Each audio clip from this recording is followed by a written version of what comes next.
আসসালামু আলাইকুম। এই যে আমি সারা রাত ছোলাগুলো ভিজিয়ে রেখেছি, এখন ফুলে গেছে। এখন আমি সিদ্ধ করে নিব আলু দিয়ে। এখন আলু দিয়ে সিদ্ধ করে নিব।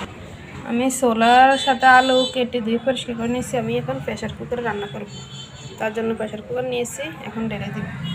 আমি একটু লবণ দিয়ে দিব 1 চামচের মতো, আর পানি দিয়ে দিব পরিমাণ মতো। প্রেশার কুকারে একটু পানি কম লাগে। এখন আমি চুলায় বসাই দেব।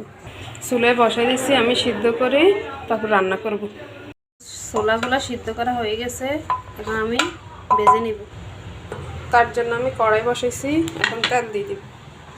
এখান দিয়ে আমি ছোলার জন্য সব ধরনের মশলা নিয়েছি, চামচ মেপে তেজপাতা, দারচিনি সব আইটেম মশলা নিয়েছি। এখান দিয়ে আদা নিয়েছি, রসুন বাটা নিয়েছি। এখান দিয়ে পেঁয়াজ কেটে নিয়েছি, কাঁচামরিচ, টমেটো কুচি নিয়েছি। এখন আমি তেল দিয়ে দিব। ছোলার জন্য পরিমাণ মতো তেল দিয়ে দিব। এখন পেঁয়াজ কুচি দিয়ে দিব। আমার পেঁয়াজ কুচি দেওয়া শেষ। এখন আমি লাড়ব। গরম মশলা দুটা দিয়ে দিব।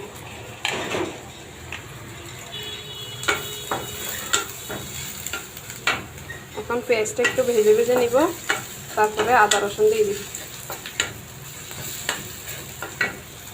আমার পেঁয়াজটা প্রায় ভাজা হয়ে গেছে। এখন আমি আদা বাটা, রসুন বাটা দিয়ে দিব। এখন আবারও ভালো করে লাগাতে হবে। তারপরে মশলা আদা রসুনের গন্ধটা গেলে আমি একটু পানি দিয়ে দিব।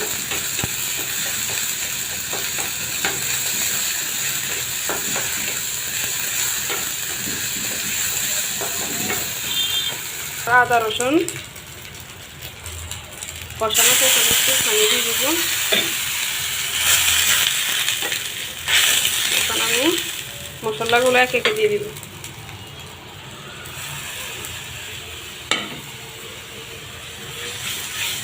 লবণ দিয়ে দিব স্বাদ মতো, যেহেতু ছোলা সিদ্ধ করার সময় লবণ দিচ্ছি, এখন লবণ স্বাদ মতো দিব। এখন লবণ স্বাদ মতো দিয়ে দিব, আবার চেক করে নিব। এখন মশলাটা ভালো করে কষাই।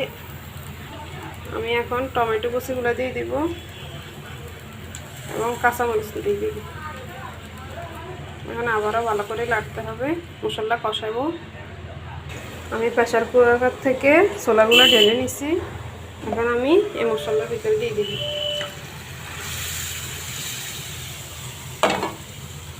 এখন ভালো করে লাড়তে হবে।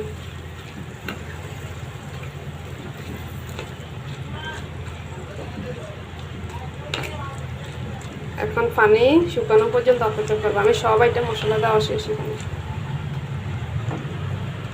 গরম মশলা সব আইটেমে দেওয়া হয়েছে। এখন আমি অপেক্ষা করব, ঝোলটা শুকানো পর্যন্ত আমি অপেক্ষা করব। এই যে আমার ছোলাটার বলক চলে এসেছে। এখন আমি ঝোলটা শুকাই নিব, তারপরে নামাই ফেলব।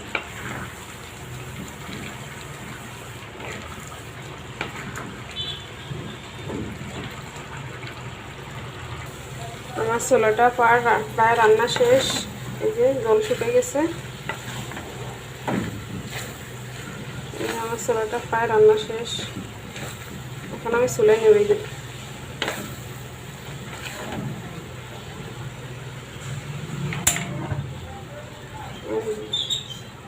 ছোলাটা রান্না শেষ।